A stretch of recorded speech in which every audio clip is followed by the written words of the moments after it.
2024 নিৰ্বাচনৰ পূৰ্বে পুৰণি বাগবৰত অনুষ্ঠিত হৈছে বিধায়ক শ্বেৰমান আলীৰ উন্নয়নৰ ফপোলা স্বৰূপ।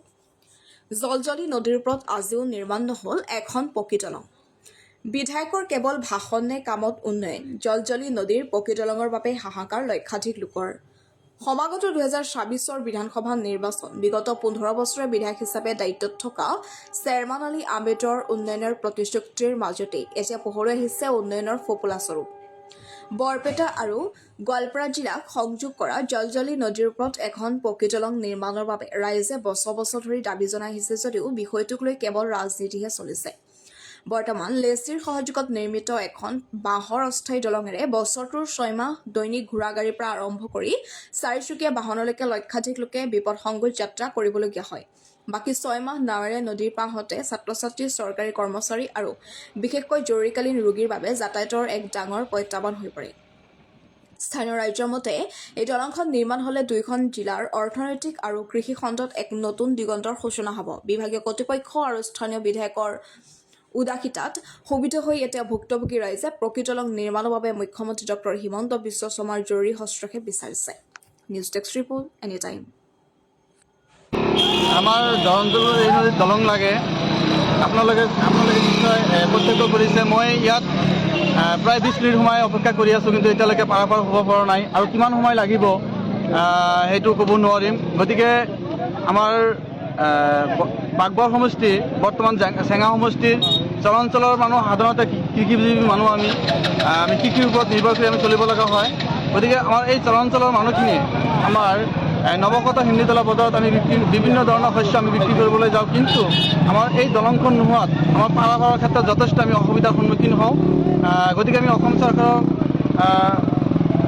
অনুৰোধ জনাওঁ যাতে দলংখন আমাক কৰি দি গোৱালপাৰা জিলাৰ লগতে বৰপেটা জিলাৰ যিটো কানেক্টিভিটি দলংখন কৰি দি আমাৰ চৰাঞ্চলৰ জনসাধাৰণক যাতে সুবিধা কৰি দিয়ে, এইখিনিৰ আমি অসম চৰকাৰক আহ্বান জনাইছোঁ। নেতাবিলাকে কোনো প্ৰতিশ্ৰুতি দিছিল নেকি? হয়, বিগত 15 বছৰ ধৰি আমাৰ স্থানীয় বিধায়ক শ্বেৰমান আলী ডাঙৰীয়াই বাৰম্বাৰ প্ৰতিশ্ৰুতি দি আছে দলংখন অতি সোনকালে হৈ যাব বুলি কৈ আছে, কিন্তু 15 বছৰ পাৰ হ'লে এতিয়ালৈকে দলংখন আমাৰ সম্পূৰ্ণ হোৱা নাই।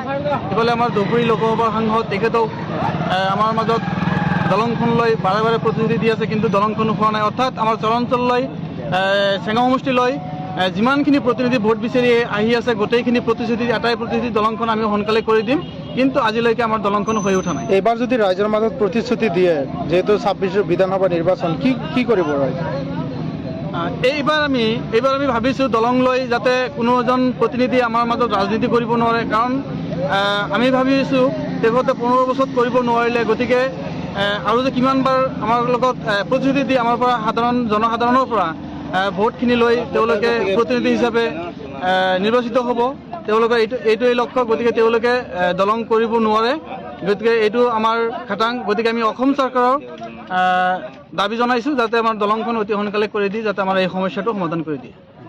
চাওক, আমাৰ বাগবৰ সমষ্টিৰ মাননীয় শ্বেৰমান আলী চাহাবে আমাক প্ৰতিশ্ৰুতি দিছিল যে আমাৰ জলজলি নদীৰ ব্ৰিজখন সম্পূৰ্ণ হৈয়ে গৈছে, প্ৰায় কাম কাজ ইতিমধ্যে আমি ব্ৰিজৰ কাম আৰম্ভ কৰিম। আৰু আমি দেখা পাইছোঁ আমাৰ বিভাগীয় ইঞ্জিনিয়াৰ আহি আমাৰ ব্ৰিজখনৰ মাপজোখো লৈছে।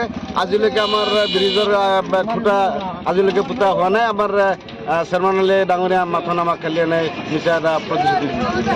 দলংখন হ'লে ৰাইজৰ উপকাৰ হ'ব নে নাই? একদম 100%। আমাৰ দলংখন হ'লে ৰাইজৰ একদম 100% উপকাৰ হ'ব আৰু আমাৰ জেগাখনৰ ঠাইখনত ডেভেলপো হ'ব। কিন্তু আজিলৈকে আমাৰ দলংটো কোনটো পাৰৰ পৰা কোনটো পাৰলৈ লাগে? আমাৰ দলংটো শিমলিতলা টু বাগবাৰা। শিমলিতলা টু বাগবাৰা। শিমলিতলা টু দলংটো যিখিনি চব্জি যিখিনি হয় সেইখিনি কোনটো বজাৰত বিক্ৰী কৰিব? আমাৰ চৰাঞ্চলৰ যিমান চব্জি আৰু আপোনাৰ মাকৈ খেতি আজিকালি যিমান খেতি হৈ আছে, চব খেতি আমাৰ শিমলিতলা বজাৰত যাই বিক্ৰী হৈ থাকে। সেইকাৰণে একদম অতি প্ৰয়োজনীয়, দলংখন অতি প্ৰয়োজনীয়। আমি কিমান কষ্ট কৰি পাৰ হৈ আছোঁ, আপোনালোকে চাইছে। চৰকাৰক কি আহ্বান জনাব?